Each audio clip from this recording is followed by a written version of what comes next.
అందరికీ నమస్కారం అండి. మొదటి రోజు సమావేశానికి వచ్చేసిన సభ్యులందరికీ స్వాగతం. ఈ సభని ప్రారంభించే ముందు కొన్ని విషయాలు మీతో మాట్లాడాలనుకుంటున్నాను. నేను ఏంటంటే నిన్న సభలో జరిగినటువంటి సంఘటన మీ అందరూ చూశారు. నాకైతే చాలా బాధ అనిపించింది. ప్రజాస్వామ్యంలో మన రాష్ట్రంలో ఉన్నతమైన సభ ఈ సభ. ఆ సభకి ప్రసంగించడం కోసం ముఖ్య అతిథిగా గవర్నర్ గారిని అతిథిగా మనం ఆహ్వానించుకున్నాం. అతన్ని గౌరవించవలసిన బాధ్యత అందరూ సభ్యులందరూ ఉంది, మీ అందరికీ తెలిసిన విషయమే. అటువంటి గవర్నర్ గారు ఉపన్యాసం చేస్తున్నప్పుడు నిన్న జరిగిన సంఘటన సభ్య సమాజం సిగ్గుపడవలసిన విషయం నేను భావిస్తున్నాను. నిన్న జరిగిన సంఘటన మీరు కళ్ళారా చూశారు, మీరు అందరూ కూడా, మీరే కాదు ప్రజలందరూ చూశారు. ఒక ముఖ్యమంత్రిగా పనిచేసిన వ్యక్తి, ఒక పార్టీకి అధ్యక్షుడిగా ఉన్న వ్యక్తి, పార్లమెంటు మెంబర్గా కూడా పనిచేసిన వ్యక్తి సభ్యత మర్చిపోయి ఆ విధంగా ప్రవర్తిస్తే కనీసం కూర్చొని చూస్తూ నవ్వుకుంటున్నాడు తప్పించి వాళ్ళ సభ్యుల్ని కంట్రోల్ చేసే పరిస్థితి ఎక్కడ కనిపించదండి మనకి. పైగా ఎంకరేజ్ చేస్తాడండి. ఇది సాంప్రదాయం అండి. ఇది సాంప్రదాయం అంటారా? సాంప్రదాయం ఏంటండి? ఇది ఒక ఉన్నతమైన వ్యక్తిని అగౌరవపరిచే విధంగా ప్లే కార్డ్స్ పట్టుకొని రావడం, కాగితాలు చింపి పోడియం మీద విసిరారు. అంటే గవర్నర్ మాట్లాడుతూ ఉంటే గవర్నర్ మీద, ఇది పద్ధతి కాదు. ఈ సాంప్రదాయం అంటాడు. ఏంటి సాంప్రదాయం నాకు అర్థం కాదండి. ఇది పద్ధతి కాదు, ప్రజాస్వామ్యం ఇది మంచి పద్ధతి కాదు. పైగా అతనికి ఆలోచన లేకపోయినా పక్కనే ఉన్నటువంటి సీనియర్ మెంబర్ బొత్స సత్యనారాయణ గారికి కూడా ప్రోత్సహించారు. వారైనా ఇది తప్పు అని చెప్పే పరిస్థితి లేదు. ఇటువంటి సంఘటనలు రాబోయే రోజులు జరగకూడదు అనేది నా తాలూకు ఆలోచన విధానం. మీరందరూ కూడా గమనిస్తూనే ఉన్నారు. ఇది ఎందుకు చెప్తానంటే ఇప్పటికైనా విజ్ఞతతో ప్రవర్తించాలని చెప్పి ఆ సభ్యులందరినీ కోరుకుంటున్నాను. సభ ద్వారా ప్రజాస్వామ్యం పెద్దలు మనకు ఎంతో ప్రజాస్వామ్యాన్ని ఇచ్చారు, రాజ్యాంగాన్ని ఇచ్చారు. రాజ్యాంగానికి అనుగుణంగా మనం ప్రవర్తించాలి తప్పించి మన ఇష్టం వచ్చిన మాట్లాడుకుంటాం.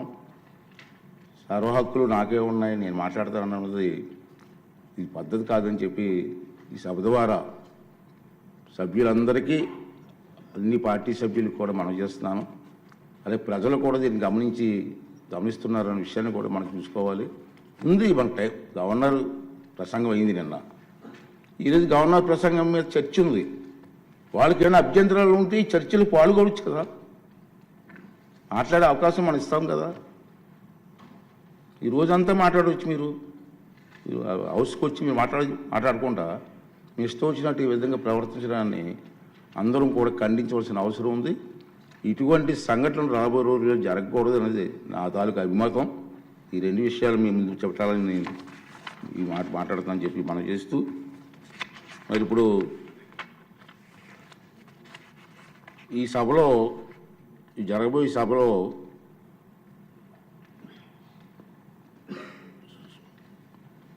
ప్యానల్ సభ్యులుగా మండల్ బుద్ధప్రసాద్ గారు, వరదరాజుల రెడ్డి గారు, జ్యోతుల్ నెహ్రూ గారు, కోళ్ళ లలిత్ కుమార్ గారు, దాసరి సుధ గారు, విష్ణు కుమార్ రాజు గారు, వీరిని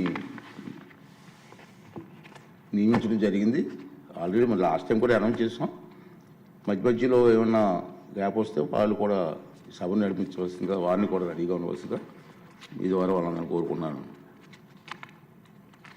ఏజెండాలో పేర్కొన్న మొదటి పత్రం సభ సమక్షంలో ఉంచినట్లుగా భావించవలను.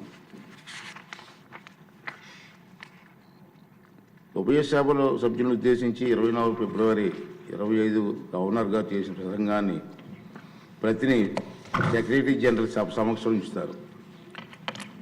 గౌరవ స్పీకర్ గారి అనుమతితో గవర్నర్ గారి ప్రసంగం ప్రతిని సభకు సమర్పిస్తున్నాం.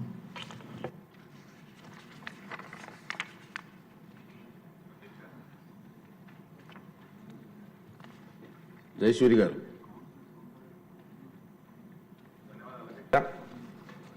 ముఖ్యంగా నిన్న జరిగినటువంటి సభలో జరిగినటువంటి చాలా బాధాకరమైనటువంటి సందర్భం.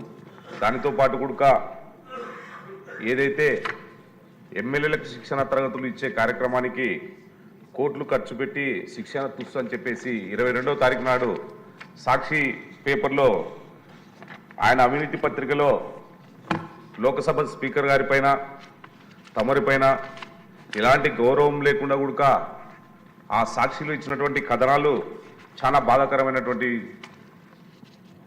సందర్భం అధ్యక్ష. అయితే శిక్షణ తరగతులు జరగకముందే కోట్ల రూపాయల ప్రజాధనాన్ని ఖర్చు పెట్టి ఇక్కడ అసెంబ్లీ ఆవరణంలో టెంట్లేసి ఖర్చు చేశారని చెప్పేసి ఒక తప్పుడు నివేదికలు రాస్తూ రాష్ట్ర ప్రజానికానికంతా కూడా ఆయనకున్నటువంటి కరపత్రమైనటువంటి సాక్షి పేపర్లోను సాక్షి ఛానల్లోనూ తప్పుడు ప్రచారాలు చేస్తూ ప్రజాస్వామ్యంలో సభలపైన ఉన్నటువంటి గౌరవాన్ని అగౌరవపరుస్తూ ఈరోజు జగన్మోహన్ రెడ్డి గారు ఆయన సాక్షి పేపర్ అవలంబిస్తున్నటువంటి విధానాలు చాలా బాధాకరమైనటువంటి విధానాలు అధ్యక్ష.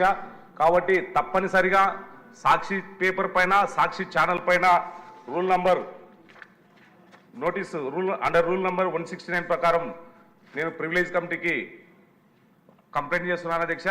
దీనిపైన మీరు ఈ ప్రివిలేజ్ కమిటీలో పెట్టి సాక్షి ఛానల్ పైన సాక్షి టీవీ పైన తగు చర్యలు తీసుకోవాలి, గట్టి యాక్షన్ తీసుకొని ప్రజానికానికి చేస్తున్నటువంటి తప్పుడు సమాచారాన్ని అరికట్టి మరొకసారి ఇలాంటి వార్తలు ప్రచురించకుండా చేయాల్సినటువంటి బాధ్యత తమరి పైన ఉందని చెప్పేసి దీన్ని ప్రివిలేజ్ కమిటీకి రెఫర్ చేయవలసిందిగా నేను కోరుచున్నాను అధ్యక్ష.